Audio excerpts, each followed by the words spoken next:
Cut day is 26 hours away, and we're breaking down the latest news on the DNVR Broncos podcast. Plus, we are breaking down moves that will be made, could be made, should be made, and it all starts now.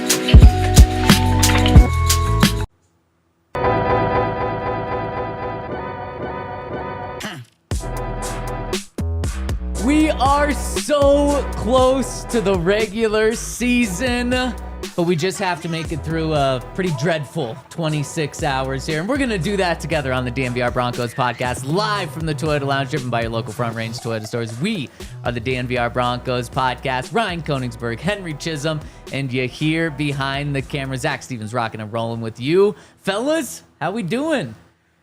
Doing good. I don't think I'm getting cut in the next 26 hours, so yeah.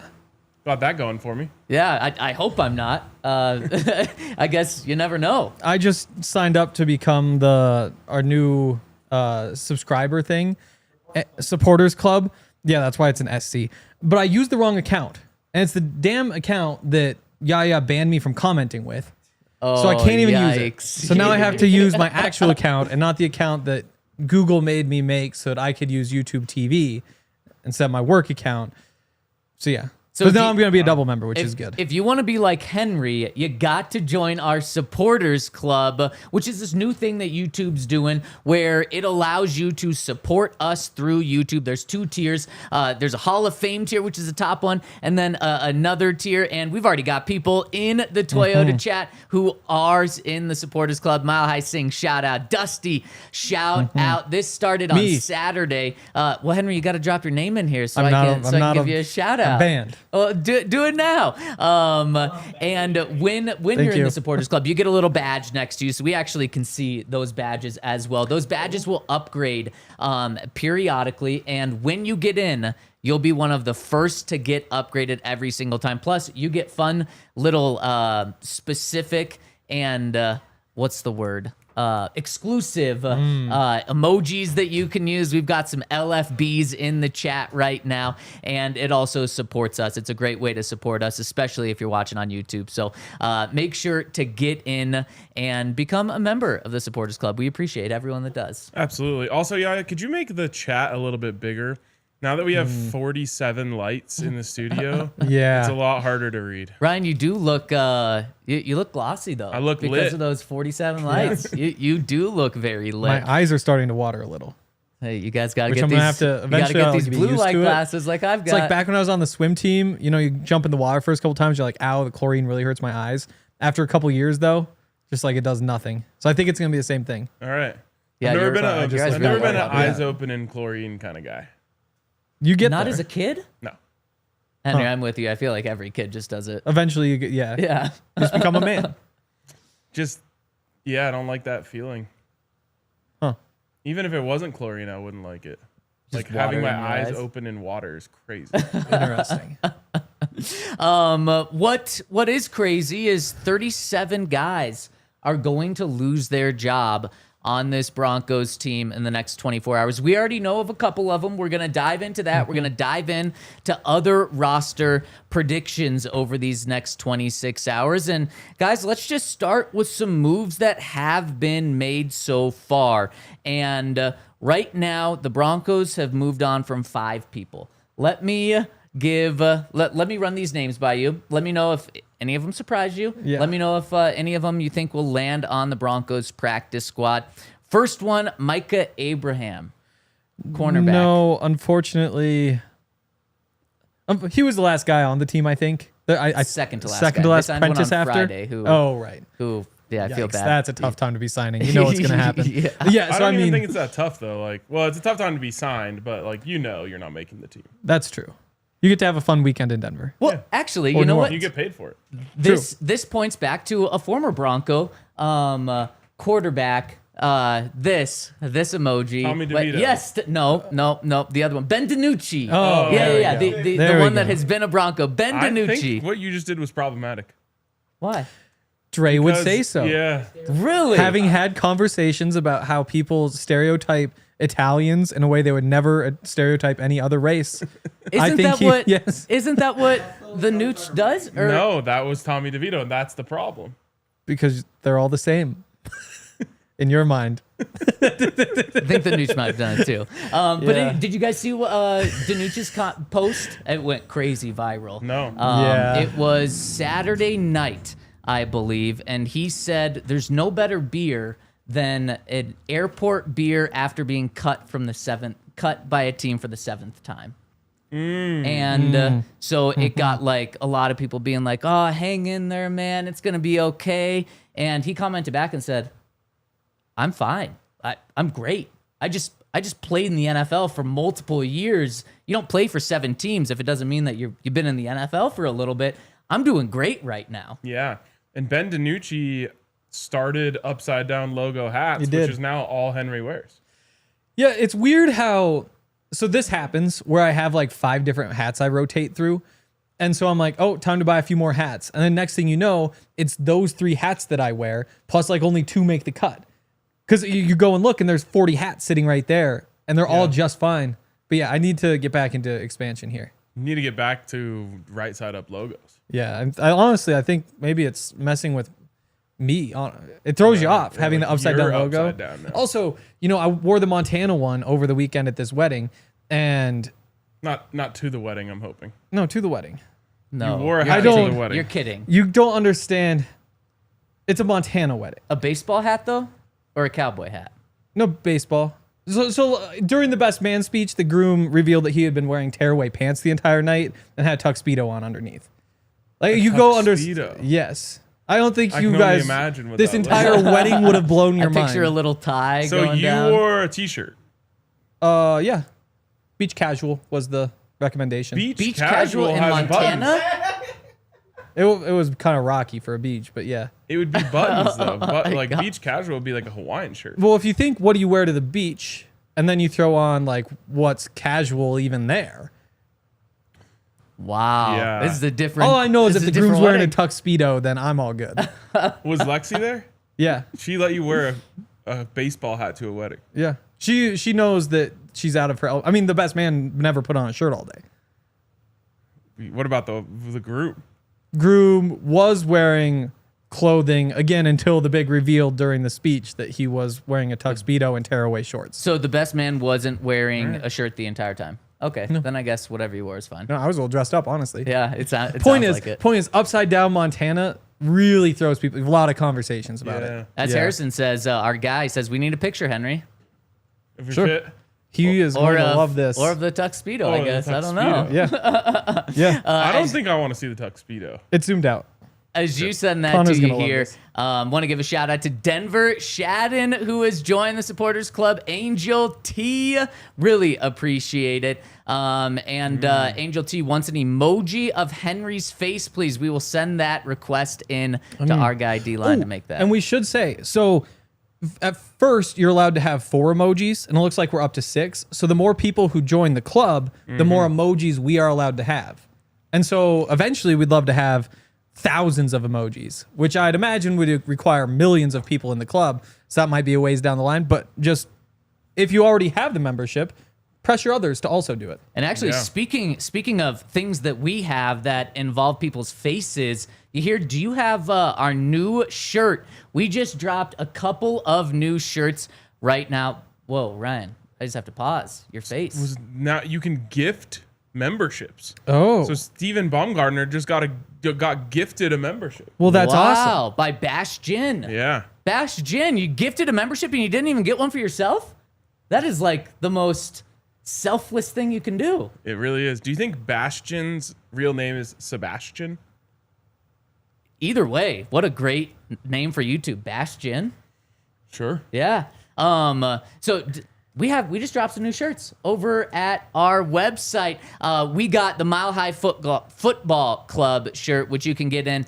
We got a Die Hard sale going on right now for $36. You can get that. But we also dropped a Bo shirt.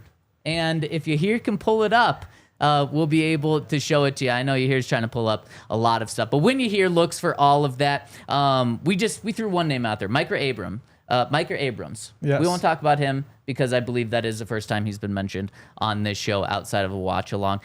Joshua Pickett, who, fun fact, RG caught a picture of him at practice this past week. Picking an interception with a club. Yeah, on one hand. You were really impressed by that. I was. Yeah. Are you not? He caught a ball with one hand and a club. So I could do it for sure. Could he have just caught it with one hand? I mean, it's not like it was like a starting point. So you throw in a club, it's even more help. Oh, you don't believe he could? Not the way but this was they're doing the drills. In a drill. Yeah. It's not like live action. Live action club interception would be more impressive, though. I agree. Still has been done. True. Yeah. Wow. I think I could. You could give me a actual club, like a golf club. I bet I could do it. That's my second. In a drill, I could do it with 2 clubs. You could not do it with a golf club. Yeah, bro. So One with the driver head. Club. Oh, no, you could not do that. Yeah, for sure. Let us know in the Twitter chat if you think that's impressive. I think it's impressive. Henry, do you think it's impressive? Not really. I'm not surprised that I can't say impressive. No, I can't say impressive. I can't. Wow. I think I could do double club arm interception. I agree. Oh my gosh! But you just have to trap it. But you only get one chance. I believe you could do it if you get 100 shots. You could do it. You only get one chance because that's all he got was one chance. Yeah, I mean, as long as I get a good throw, testable. I'm doing it. As long as what? As long as I get a good throw, like a catchable pass. Yeah, it's catchable. It's just like he had it right in front of the face, but it is going to be hard. They throw these things fairly hard. It's not a lob up. Yeah. We're not doing underhand to these guys. We have video. We can estimate exactly. So I have an official NFL football at home. We buy a couple pool noodles. We each put our hands in the pool noodles. We see if we can do it. I think we just get like a bunch of rolls of athletic tape and really get the We clubs can make actual right. clubs too. The arm hair situation. Here's the thing. When you guys don't catch it, it's just going to fly right through and just smash you in the face. And I don't want to honestly, see that. I don't want to see that happen to you guys. If it knocks this tooth out, it would save me thousands of dollars and a lot of hassle. Which I've almost thought. I wonder if Alex... No, I don't want to throw anything out here. Well, we can rip your tooth out. Well, and then I was with thinking, like could the string, the old floss? string, Yeah. On a doorknob or what? And slam the door. Yeah, that's always been a weird. I wonder why people chose that when Instead you could just just yanking it. Yeah. And then you start to wonder, could you do it for charity? And would there be a certain bloodthirsty Broncos linebacker who'd want to be involved? But we are going down. I'm playing still save the tooth. Oven mitts? That would be so easy. Oven mitts. Yeah, oven mitts is not a club. They move, no, yeah. It's got to be something that your fingers can't You could move. put oven mitts and then wrap them up, though. That would be close to a club, yeah. Or if we want to truly simulate this, we have to break our hands in order for it to hurt underneath, so it's even more impressive. Because that's what Joshua Pickett was dealing with there. Okay, Andrew Farmer, outside linebacker. He actually made the practice squad last year. Mike Kliss reported that he will not be back on the practice squad. So I don't know if that's the Broncos saying we're cutting you and you're not making it to the practice squad, or if that's Andrew Farmer saying I don't think I was given a fair shot. I'm not coming back. So that's an interesting one. So he had been on the field before for the Chargers, and then was on the Broncos practice squad last year. You go through the numbers and you say, so they had 4 outside linebackers on the active roster. He was the only outside linebacker on the practice squad. So they had 5 in the building. If you replace him with Q Robinson, Q on the active roster, essentially you still have 5 in the building. To me, that still feels a little light, though. It seems like you would want a 6th, but this would be back-to-back years, so you can't be too surprised. Yeah, but what was it, 2 years ago? I think they rolled with 6 outside linebackers. So, the roster, yeah. Exactly. So they have gone deep at that position before. There's a couple of more that we need to get to, but I want to do it after we give a shout-out to our friends over at Ent Credit Union. We're Ent Credit Union. This one's for you, Broncos Country. Ent Credit Union, the official banking partner of the Denver Broncos, has created a Broncos checking account that's built for fans like us. This thing is loaded with kinds of perks that Broncos fans live for, and there's no surprise fees. There's no minimum balance requirements, and there's no money in the Broncos, and the money in your Broncos checking account even earns dividends. And so it does all the banking things the right way, but then also they're going to hook you up with a Broncos debit card. You can get a Broncos Bronco logo on it. You can get Bo Nix with his signature on it. Plus, you're going to get 10% off food and gear on game days over at Empower Field and Mile High. A Broncos branded debit card to rep the team. And every 10 swipes enters you for another chance to win Broncos home game tickets. So if you're ready to bank like a Bronco, go to ent/DNVR. That's ent.com/DNVR and sign up for the Broncos checking account today. That's ent.com/DNVR. Ent Credit Union is insured by NCUA. Membership required. APY. Account requires associated Ent Broncos debit card. And shout out to Bet365. Bet365 is the best. And being back in Colorado at this time of year, there's just nothing better. They've got all sorts of different boosts, but with football coming up on Saturday, it's going to be such a big weekend for me and Bet365. Texas plays Ohio State. Yeah. That's an insane thing to be happening. 10 a.m. on Saturday. Yeah. It's perfect way to kick well, I'm off pretty the day. sure. So then you also have Eurobasket. So Jokic plays Saturday morning for Team Serbia, the favorites to win Eurobasket. So I cannot wait. This is going to be potentially the best Saturday of my life. Now that football's back, and it wouldn't be the case without Bet365. No, go ahead. Yeah, good call. Bet365 is the best. After Saturday comes Sunday, and NFL Sundays are right around the corner. And then you got the Thursdays and the Mondays and all that.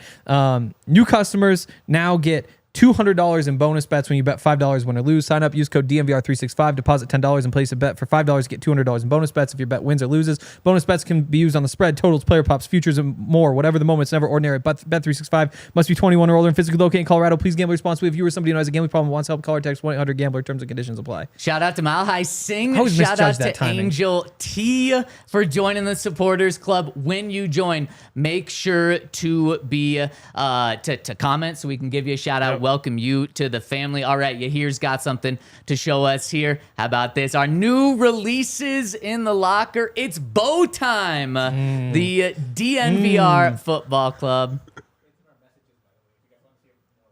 Sick. Oh, yeah, these are awesome. So actually, I think we've got 4 shirts that we just released. And when you become a member with us over at thednvr.com/intro, you're going to get any of these shirts for free included in your yearly membership. So we appreciate everyone that's rocking and rolling with us in the supporters club over at thednvr.com.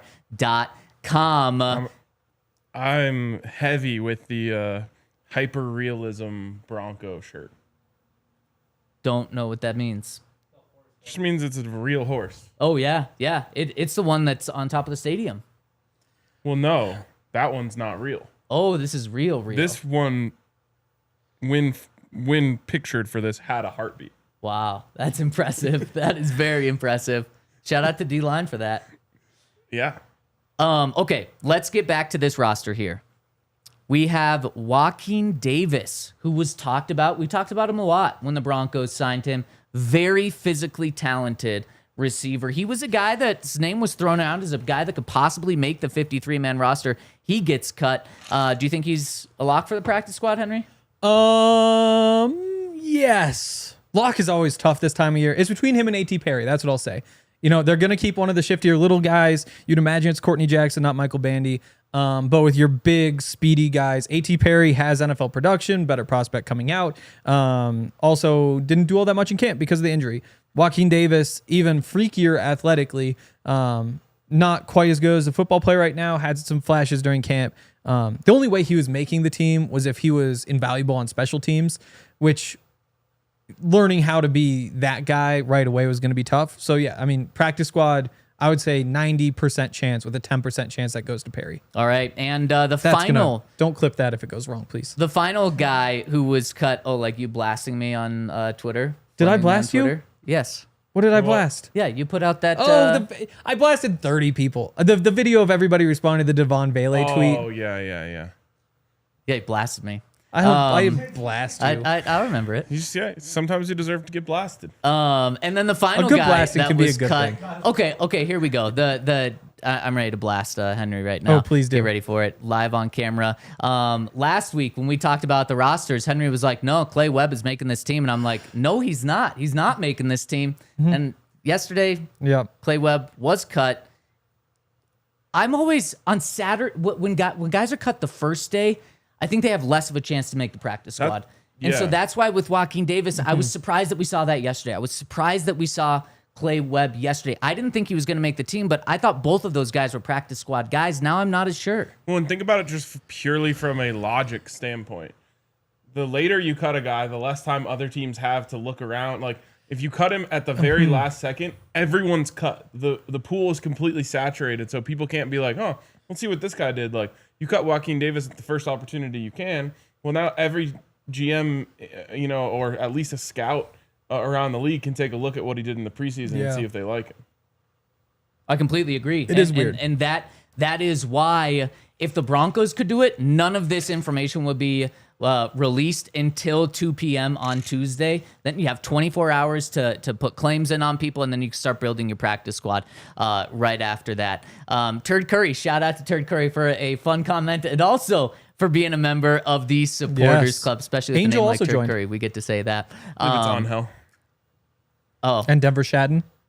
yeah, so shout out to everyone that's rocking and rolling with us. So speaking of rosters and moves that the Broncos will make, and creative moves to get guys to the practice squad, creative moves to get guys to the 53-man roster. When we talked about this last week, Henry, we thought Nate Adkins would be put on IR to save him. Yep. We found out that is not going to happen. Guys, Nate Adkins might be Sean Payton's second most favorite player on this team, behind Bo Nix. Sean Payton loves him some Nate Adkins. Whatever position you want to call him, he's tight end. It's an important one Yes. for the Broncos in Sean Payton's mind. He might not be ready for week 1, but the Broncos aren't going to put him on IR because they are going to need him in week 2 or 3, according to Sean, and he said he's too important to stash on the injured reserve. So that takes a spot away. Nate Adkins is a lock to make this 53-man roster. So that kind of takes a spot away from when we did this exercise. Yep. Clay Webb's. Yep. Yeah. Maybe Clay Yeah, Webb's. I changed my answer. So let's dive into some risers and fallers from this past week, especially with one more game under our belts. And let's dive into maybe the guy that's been talked about the most over the past 48 hours, and that's specifically the running back position, and specifically within that, Audric Estime. Guys, he goes out and has his best performance in this final preseason game. Did he have a chance entering that game to do anything to change your mind or the Broncos' mind? Let's start off with that question at first. I think if you get on the field, you have a chance. I don't think there's much of a point of playing guys and giving them significant snaps if you just don't think they have a chance to do anything. So I think that Audric Estime was put out there and given a chance to, earn respect from the coaching staff, and also given a chance to, put his talents on display for the other teams in the league. In the end, I wasn't blown away or overly impressed. There was a couple of really nice runs for sure, but some of the stuff, I think it's all just moving too slow for me. To actually trust that it's going to translate to game days in the NFL consistently. Does it change your opinion at all? Does it matter at all? What was that? Was that like some 1950s music? That's what it like in the sounded basement of a jazz club you hear? Okay, we won't worry about it. Does it matter at all that he's still the youngest player on the team? I think like significantly the youngest. Or has that ship sailed? Because he has a year of NFL experience. It does matter, yeah. It matters some. Okay, some. It depends on how much Sean Payton cares about that. And given the fact that, they drafted Bo Nix and they drafted Devon Bailey and, other things of that nature, I don't know how much he cares about age. Yeah. Yeah, I mean, I still don't think he's on the team. I think the numbers just don't make enough sense. I also think that when you're that young, it wouldn't be a surprise if his best football. It wouldn't be a surprise if his best football is 5 years away. But if he doesn't become like a valuable NFL player for 2 more years, and for a running back, are you willing to wait for that? He played well. It was fun to see. You got to see what you hoped that you would see from him. It's probably too little, too late. It's probably the right decision to let him go, but I just really like big running backs. I'll say the idea that he's going to turn to Steven Jackson is like kind of dead. You know, like you just haven't seen like that explosiveness. It is probably more of like a, can he be a Kareem Hunt type if all goes well? And you know, what's that worth? It probably just isn't worth enough. So then Henry, 2 questions for you. Would you keep him? I wouldn't. Okay. Do you think the Broncos will keep him? No. And I agree with what you guys said. That one makes me sad, the devil's though. advocate is what Henry threw out. He's the youngest player on your roster. You drafted him knowing that he was raw, and then he goes out and in his final performance, potentially, he has his best game. Like you're seeing him maybe trend the right direction, but I agree. I do think it's too little too late here. And we're also talking about like 8 carries for 45 yards and a touchdown against the threes in the second half of a preseason game. Like, it's not like Correct. It was this like blow you away 120 yards, you know, against the starters type of stuff. It was, he did well with the opportunity that he was given. I like him averaging 5.6 yards per carry when his longest run was 9 yards. That means he was consistently, you know, getting chunks. Yeah. But I don't know. The explosiveness just doesn't seem to be there at all. And that's not necessarily what you need from him, but it's a nice, if you could see the power and a little bit of speed to go along with it, like then you roll the dice. That's what I was hoping for when I took on the role of president of the Believers Club. Was like, he's going to go through this offseason, come back just as strong, and then have developed physically to be a little bit faster and a little more light on his feet. And I have to be honest, I think he went the other way. Yeah. And when I say too little, too late, it's like 85% too little and like 15% too late. So again, it's like the 45 yards. I've never heard it broken down, but yeah. Well, that's fair. like maybe, it is too little, too late. Especially it's too little though. So then, guys, what happens with the running back room, in your opinion? We obviously know the top 2. We know it's JK. We know it's RJ. What after that? Is it one other guy? Who is it? If it's a 2, do they Jaleel. go? Okay. Yep. What's the deal with Michael Burton?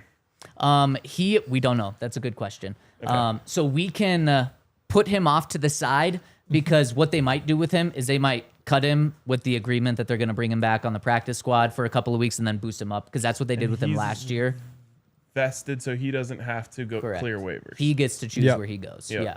So that's probably what they'll do, and that I think allows them to keep another guy. So I'll keep Tyler Bidet. Yep. I think it's probably 4 at this point. I think the big thing for Bidet is that kick return, because right now, if you lined up your perfect world kick return team for the Broncos, it's probably Mims and Bidet back there. Like I don't even know that's that close. Like I guess Courtney Jackson, but he's seemed to kind of regress. Or to me, he looked a little bit timid on some of those returns. It's probably not that big of a deal, but I think those 2 are back there. And I guess if it's not Bidet, it probably is Jaleel. And that special teams is important when you get down to these final few spots. I don't think they're willing to move off of Jaleel right now, and for that reason, I think they keep 4. And guys, entering the past 24 hours, I completely agreed with you. I thought they were keeping Bidet and Jaleel. Bidet has shown that he is the most trustworthy, do-it-all third running back for the Broncos. So I put him ahead of Jaleel. I think he's the Broncos' number 3 running back right now. Could be. He can do it on special teams. In this pass game, he caught a pass. He ran the ball as well, and he pass blocked. He is the most complete third running back that the Broncos have. And that's why I've heard some chatter from inside the building. Jaleel might not make it. And I don't know if I'm sold on that yet, but I've heard enough where that could potentially happen. Because if you use your third running back 4% of the time, as Sean Payton does when he has a clear 1-2 throughout his 20 years of history, you want a guy that can do it all, that can step in any moment, whatever you need him in. That's Tyler Bidet over Jaleel. You have your speed guys already with JK, with RJ. And so if they need a roster spot, I think it's those 3 guys. I don't know if the Broncos are going to need a roster spot. I think there's a pretty clear line of like where the 53 is at. So just want to throw that out there that I'm not quite sure he's a lock as much as I thought he was. The last time we saw Jaleel, he was having the best performance of any Broncos running back in the preseason. That is true. Yeah. And man, it would it's a nasty business, but like him missing the last preseason game to be there for the birth of a child, as his kid or as his coach told him to do. As his coach told him to do, and then not making the roster would be wild. And that's why I don't know if Sean would do that. And like, if I'm Jaleel going into that third preseason game, I'm like, well, hold on. Is my roster spot safe? Yeah. Because it's more important to my family for me to be on a team in the NFL than it is for me to be there for this birth. Yeah. Now, that's at least how I look at it. I don't, people who actually have kids might tell me I'm crazy for saying that. But I think that if your job was on the line, that could be more important. Yeah. Yeah. Yeah. And that's why I just think like Sean told him, like, you're good, you're safe. Go ahead. I agree with you on that. I mean, maybe there's trade potential. I still don't think people are trading for running backs, but I also didn't think Devon Bailey was worth a 4th-round pick. So I wouldn't be surprised. If somebody gets traded, I would guess that it's Jaleel on this entire roster. It would have to You be. don't think someone bites on Audric's youth? Like they think they have the best running backs coach in the league. It's like the Saints saw him in that game, and they're like, I mean, didn't the Saints just cut Cam Akers? Yes. Yeah. And the Saints are just throwing away draft picks like they don't matter. So When they really do matter to them. It would have to be someone that you didn't think was going to get cut. The Broncos were not cutting Devon Bailey. Now, whether he would have got a jersey come game day, that's a different conversation. But the Broncos weren't going to cut him, so it had to be someone that you thought was not going to be cut to trade for. Man, got a lot of good comments in the Toyota chat, and something we may not agree fully on this, but one thing we do agree on is who I'm about to give a shout out to, and that is our friends over at Taco Bell. Ryan, we got CU Buffs football in 4 days from now. There's no better way to pregame, maybe to eat during the game, and to postgame, especially on a Friday night, than a Buffs box from Taco Bell. Guys, $7 is going to get you a cheesy gordita crunch, a beefy 5-layer burrito, a Doritos Locos Tacos, cinnamon twist, and a large fountain drink. That's 5 things for $7. Let's say you've had a couple of cold ones during the game, and you're looking for a little snack. This is the one to turn to right here. Plus, you're going to get a player collectible cup featuring Jordan Seaton, Juju Lewis, and Quentin Gibson, as well as Draylon Miller. Draylon. Oh, man. Participating at available Taco Bell locations. And for every touchdown this year, Taco Bell will donate $1,000 to the CU Athletic Scholarship Fund. Really cool right there. So pick up your nearest Buffs box at a Taco Bell nearest you. Also, having a Taco Bell Buffs box is one way to save money because I think it's the cheapest deal in food. Yes. Another way to save money is to download Monarch. Monarch Money is the best app in the business when it comes to managing your finances. It's unbelievable how well it helps you and how much you'll realize places where you just might be leaking money that you don't need to be. Whether that be subscriptions, whether that be you're overspending on coffees in the morning or delivery food, whatever it may be, Monarch really just gives you a great picture of what you have going on, what you need to manage your finances and budget well. So check out our friends over at Monarch Money and use the code DNVR at monarchmoney.com in your browser for half off your first year. That's 50% off your first year at monarchmoney.com with code DNVR. And shout out to our Supporters Club members. We got a new one, Uwazurike. Nice. Chiming in. Welcome to the Supporters Club. And Vabi Valentine. Vabi, I love it. I love that, we have our normal commenters that come through every day, and we're used to seeing those names. But there's thousands of other people that are watching the show Hundreds that we of don't thousands. normally get to see their usernames. It's true. And when these people are joining, we're seeing names that we're not used to seeing in the chat. So. Yeah. One name that I'm not used to seeing in the chat because he's been banned is Henry Chisholm. Welcome to the Supporters Club. This time when I joined with my real account and not my one that I have to have for YouTube TV. See, I joined. So I currently have 2. I should have joined during a show so I could get my shout out. Yeah. Yeah. But I just joined over the weekend. And I need to be able to upgrade my membership Oh, so I can watch yes. that video. That's true. You got to Right. do that during a show. So it says you upgraded your membership during it the actually show. tells you upgraded. Well, I know, but I just saw Azure Sky do it. I couldn't figure out how to do it. And by the way, if you upgrade to the Hall of Fame level tier, you're going to get an exclusive video that only the Hall of Fame level members can see. And it's a behind the scenes video. We're going to have one every single week, and the first one's already up there. So make sure to update and get that Hall of Fame if you want that extra video. I want to see it. Yeah, I definitely want to see it. I'm not going to show you just because I have it either. Okay. So don't think we're watching together. Yeah, I already used enough of your subscriptions. That is a good point. Yeah. Guys, who else? Who else do you think, did anyone make a case for themselves on Saturday night to make this roster that maybe was on the outside looking in? It's tough. I like Lucas Krull. The blocking wasn't great. There were moments in the run game when it was super not great.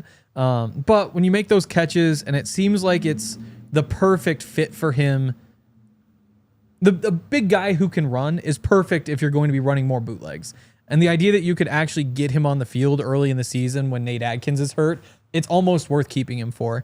Again, the blocking wasn't great, and that's kind of where they need help with Nate gone.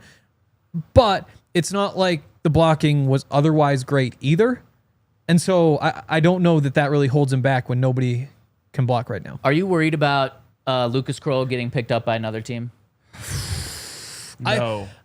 You don't think agree so? with But even if he is, I'm not worried. Fair. Okay, I can get there. Yep. Okay.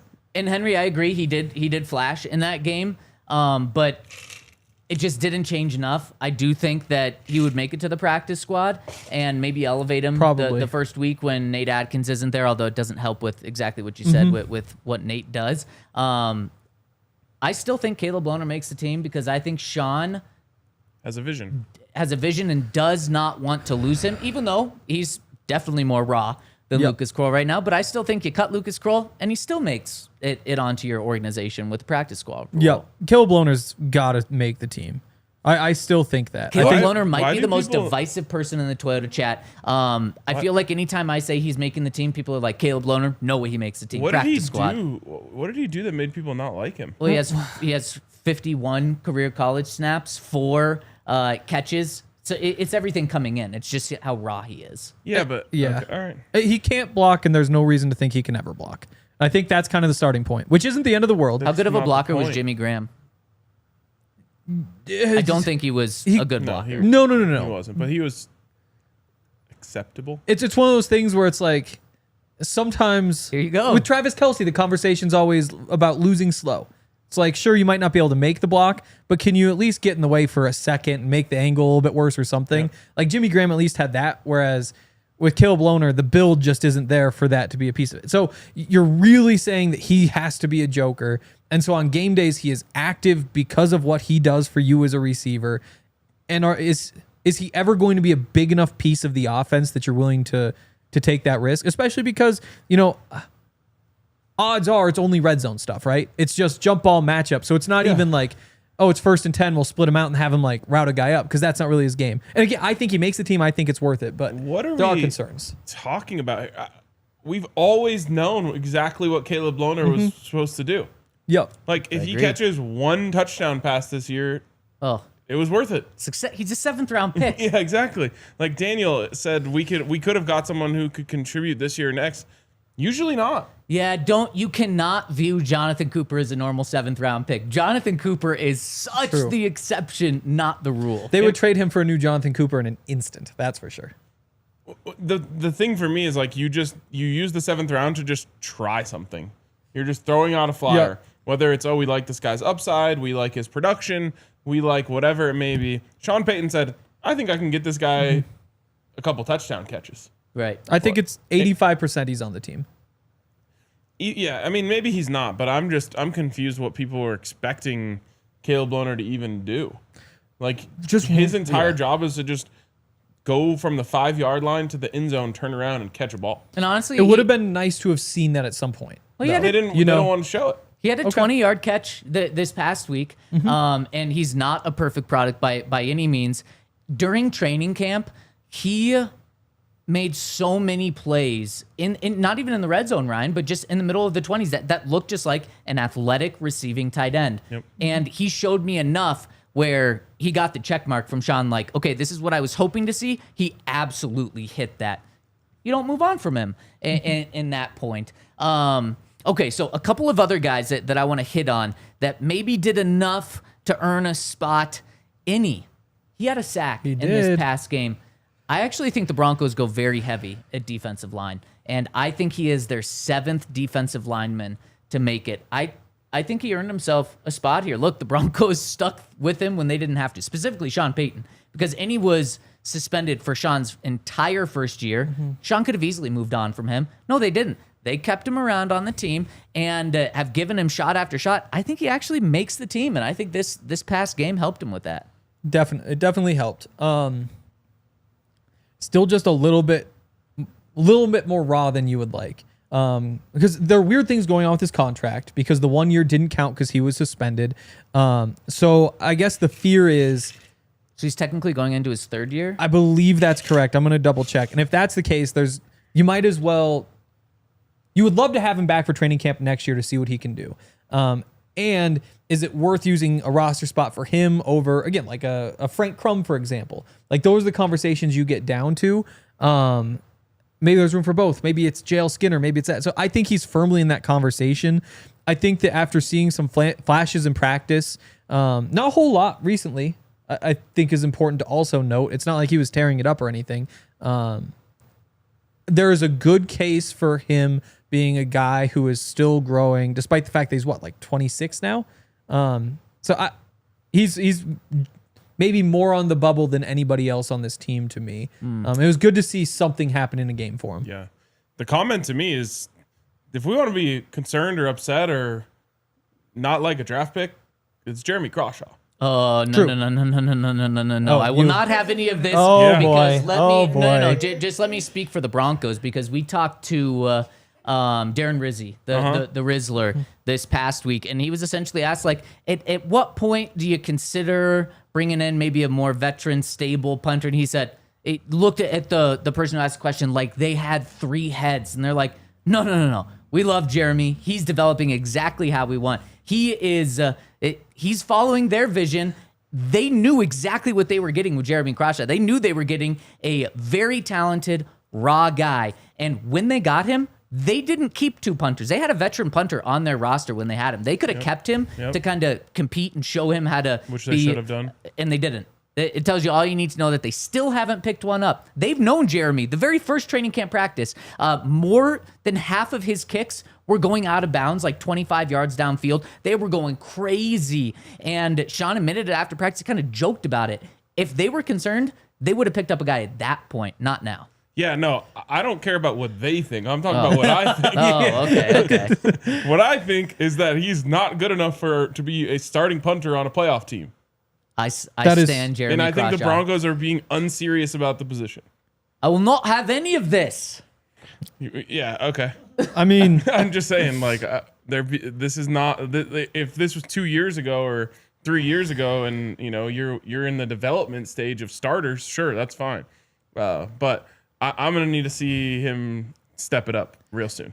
And there were 3 punters across the league this week, I believe, that had worse averages.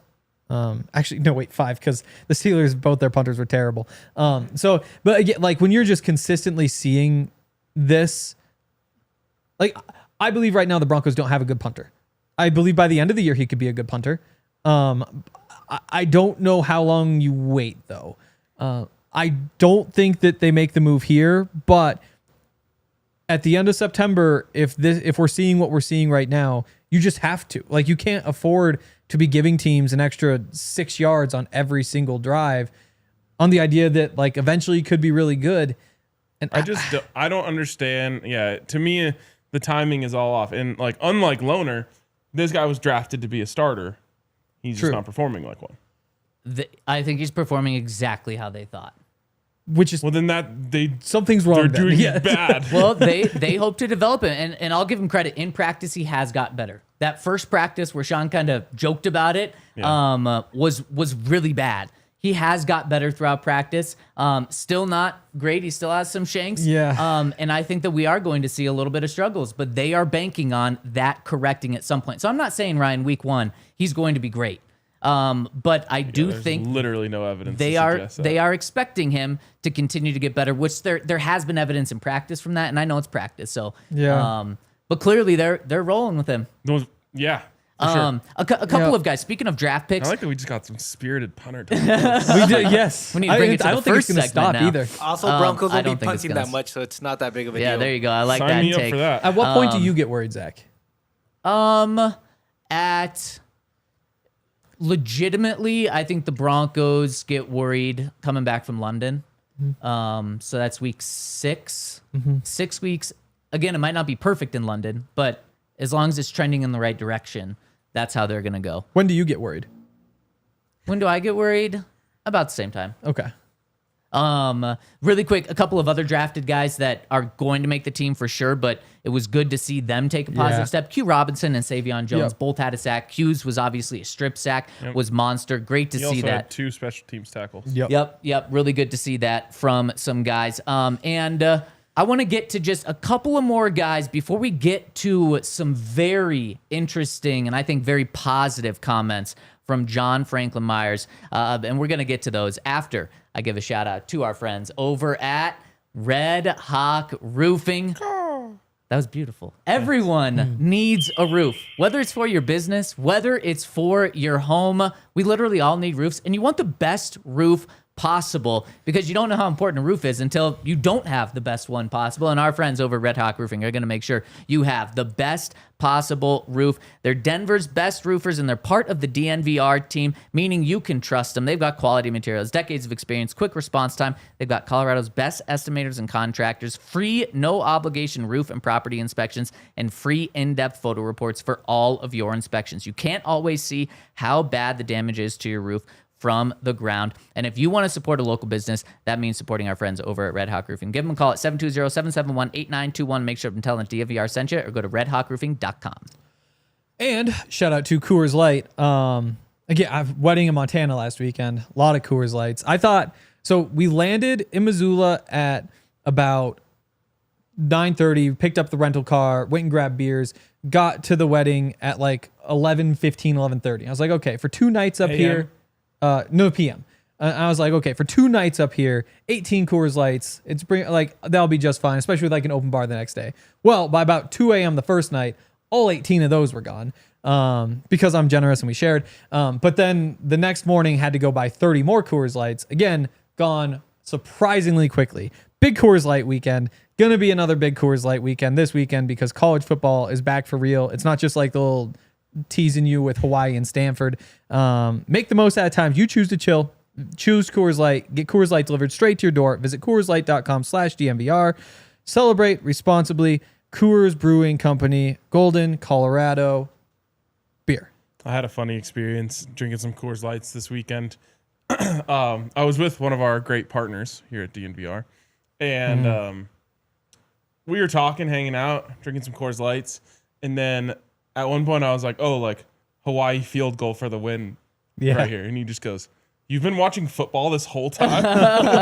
He goes, "Why did you tell me?" I was like, "Oh no, I just noticed that it was a field goal for the win at the last second."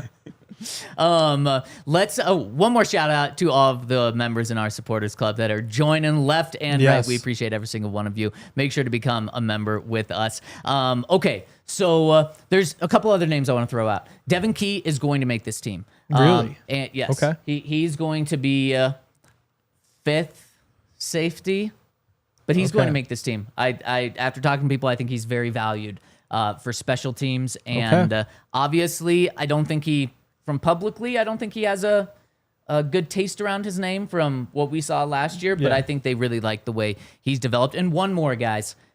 Did Sam Ehlinger do enough to make this team and make a case to be a third quarterback? Nope. I mean, I stand by the fact the third quarterback decision this year has nothing to do about their play. It's just whether you want to keep one on the 53-man roster, because if you do, then you get to keep him active on game days, essentially as a 47th man. You get the free spot. So if Sean is worried about, he said last year, once every 3 or 4 years, you wind up in a situation where in a game you get to your third quarterback. If he's worried about that potentially happening and wants that insurance, then you do it. To me, it's not worth it. And so I say no. Yeah, I don't think so either. I do think that Sean was maybe trying to showcase him to get him a job somewhere else. Yeah. But I think they will happily welcome him back as a practice squad quarterback. Sure. So yeah, I don't think you use roster spot on that. Last year was different. And then I think that the Broncos are the best shot of them getting a undrafted rookie to this team is in the inside linebacker room. Because Drew Sanders is gone, if they want to keep 5 guys, that means either Karen A. Reed or Jordan Turner is going to make this team at that spot. Both of them had really, really good training camps, and especially during the games, have been very good. So I think if a UDFA is going to happen, it's at the inside linebacker spot. Yeah, no, I mean, JB Brown also really good. Maybe hasn't been as splashy in there, but no, they cut him already. Yes. They did. So they already made that decision. Yep. They whittled it down. So yeah, I think that makes sense. The other impressive one has been Christian Williams, the defensive tackle. Really quick, JB, he got hurt. Got hurt. That's right. That's what it was. But so Christian Williams, defensive tackle from LSU, Missouri, also has been playing really well, but it's just tough at that position. You know, we're already talking about them potentially keeping 7 with Uwazurike. He'd be the 8th unless somehow he surpasses Uwazurike, who is 27 years old. And so like eventually the potential turns into like you're just kind of are what you are. Yeah. So, but yeah, I agree. Inside linebacker is the best bet. Any other and Mile High Singh says Reed can't make it over Lavelle Bailey. No, Lavelle Bailey's a lock to make this team. Yep. He would be behind Lavelle Bailey as a 5th right there if I didn't make that clear. And Sternad. Yes, and Sternad and Alex Singleton and Dre Greenlaw. Yes. Any other roster things you guys want to hit? This is the most boring roster like setup, I guess, or like lead up in the whole time I've covered the team, and it's a good thing. It's a great thing. And Ryan, to your point, I talked to someone who's in the room making these roster cutdowns yesterday, and they said they already have a cut down to 55, and they pretty much know the 53. It's just about, is there any way to finagle the final 2 spots so where they can put someone IR and do those things to get everyone they want. But to your point, like there's a lot of meetings yesterday, today, and tomorrow, but they pretty much know. Totally. And yeah, I mean, there's guys who have showed out that it's like, okay, we don't want to lose this guy now, so we have to think about it. But I kind of think they've known essentially what the 53-man roster was coming into training camp. Yeah, that's a strong 53. Yeah, other than maybe the running backs. Running backs would be the one spot. And then I guess like tight ends, but that only really changes with like the Adkins math in week 1. Right. You hold on to a guy for that, but totally. I think, again, JL Skinner is another one where if Key is actually making it, maybe it is Sam Franklin who goes, which just based on the contract they gave him, every indication he wouldn't is that he wouldn't go for what he does on special teams. It changes the math at safety a little bit as well. And speaking of math, we've talked about, Broncos got to pay Cortland. They got to pay Nick Benito. They've got to pay Zach Allen. And we always kind of thought the math was going to leave John Franklin Meyer out of this discussion. And over this weekend, after the game on Saturday, John Franklin Meyer confirmed. There's an S on the end there. John Franklin Myers. Yeah. Yes, thank you. Confirmed to our friend Christo Mason over at the Denver Gazette. Shout out Chris Thomason. That the Broncos have not negotiated a contract with him. Haven't even talked to him about it. And that really put my wires up because I knew that we were going to get John Franklin Myers talking about both of them. about his contract situation. The Broncos have been so good about not having any distractions with contracts. John Franklin Myers had an opportunity here talking to reporters for the first time to totally change that and to be disgruntled. And guys, he didn't. Here's what he told our friend Chris Thomason. He said, "I'm here to play football whether they pay me or not. If not, I'll be a free agent this offseason and my time is going to come. Obviously, we understand the contract thing, so obviously go out there and put my best foot forward each and every day. But ultimately, it's the front office decision. I'm here to play with or without an extension." Yeah. So to me, he's never been disgruntled. I think that there's a difference. I think that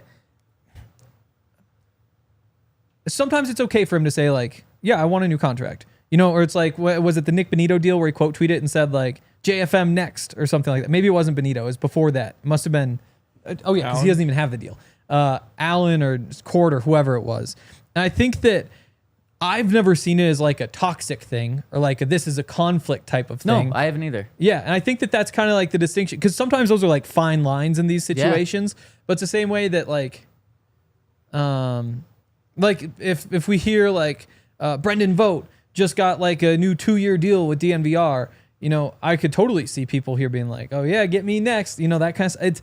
And there's a different vibe with it. And even though he has said those things, he's never crossed a line.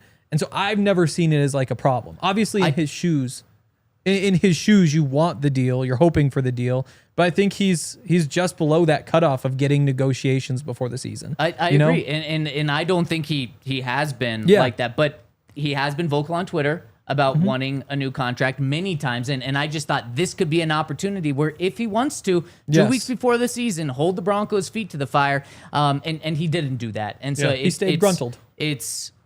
Yes. And it's just, I think this was fantastic news, because now the Broncos are, I don't think anything's negative is going to happen with Nick. I think he could get a contract in the next week, or it could go into the season. And clearly, I don't think Nick is going to be upset. So I think the Broncos somehow managed all of these guys perfectly by getting some of them contracts. The ones that aren't getting contracts are either okay with it going into the season or kind of know they're going to be free agents. And it's just we don't talk about it enough until it's all you talk about with Micah Parsons. It's all you talk about with Terry McLaurin. And they were takes disgruntled. Everything over. Entire team is gruntled. Yeah. Who is the least gruntled player on the team right now? Wait. That would be Who's JF. the most gruntled? No. I think Bo would be certainly very, you know. Yeah, Bo's the most gruntled. I want the least gruntled. Least gruntled is JFM. Is he still least gruntled? Yeah. Without still being still very disgruntled. gruntled. I mean, Yes. he still is. He's been vocal many times on social media. I think you go back to like Super Bowl season. Like Derek Wolfe waited until the end of the year before he finally got his deal, and that's Derek Wolfe. I think similar in a lot of ways. You know, not quite ever getting to a Pro Bowl, but doing a lot of good things. Malik Jackson eventually left, but didn't have the deal. And I think the cutoff to be getting these deals done the year before, typically you need to have like a step more in terms of accolades for JFM. And I think he's a really smart guy. One of the smartest on the team, I would say. And the fact that he's in that situation, I think that he kind of recognizes everything and isn't one to cause a stink. And clearly he's not, be disgruntled, which is really good sign for the Broncos. To Mario's comment, who says Henry and I don't understand the true meaning of youth and development. I just literally have no desire to ever develop a punter. I am kind of right there with you. I trust Sean and the Rizzler with this one. As do I. I don't. Yeah. Oh, you don't trust it? Okay. I guess mostly because I feel like I'm on the same page where it's like, okay, he's got a big leg, give him a few weeks to sort it out. Their bar might be like, is it week 6? Is it week 4 or whatever? But I think I'm close enough. Really quick, I'm going to hit some super chats. First one coming in from our friend Flower Power HG says, when do reservations open up for the watch party at the DNVR bar? Or did I miss it? Don't worry, you did not miss it. I double checked this morning. There are no reservations. It's first come, first serve. I know that I plan on being here because they generally play the 2:25 or whatever. I plan on being here for the 11 a.m. games. 2:25? 2 or 2:25. Yeah, 2:25 comma in between. Other than I guess the home games will be at the tailgate, but get here early is what I would say. Get the best tables and come hang out. Yep. It's gonna be a lot of fun. It's gonna be a blast. There were some good vibes at this last preseason game. There were. Oh, Elliot really D good. chimes in and says, good morning from Lake Powell, Arizona. Off topic, but I hope Courtland Sutton has a great season. My favorite NFL player. Man, he's going to be definitely making some big time plays. Think about this. In 16 minutes of play, he had 4 catches for 83 yards and a touchdown. If he were to have done that for an entire game, you're looking at over 300 yards and 15 catches for 4 touchdowns, almost 4 touchdowns. He was a monster to end that game and clearly a big part of this offense. Yeah. We haven't had a chance to talk about the game much. Obviously, you guys did already. But to me, the story of that game was just like Courtland Sutton saves the offense and That's what you need from your repeat wide it. receiver. Totally. But it starts with like that little fade, the same throw that they tried on the third down in the first preseason game when Bo and he couldn't quite bring it in. Like keeps chains moving there. Like the touchdown, obviously, and he had 3 of those plays where you're just like, offense can't click. Oh, here comes Cortland Sutton to save us, and that's incredible to have in your back pocket. Yep, it certainly is, and it's incredible to have support from our supporters club and from this final super chat coming in from Durka, who says, "Hey DNVR crew, love the pod. Thanks for what you do. Go Broncos." Thank you, sir. We've made it. We got 24 hours of cutdown more, and then we've got college football this weekend, and the following weekend, it's finally time for some Broncos football, and we're going to be rocking and rolling with you all throughout this week, all throughout next week, and of course the season, just like we do. Shout out to everyone tuning in. Hit us with a thumbs up on the way out, and we'll see you tomorrow on the DNVR Broncos podcast. We all silly like the mayor.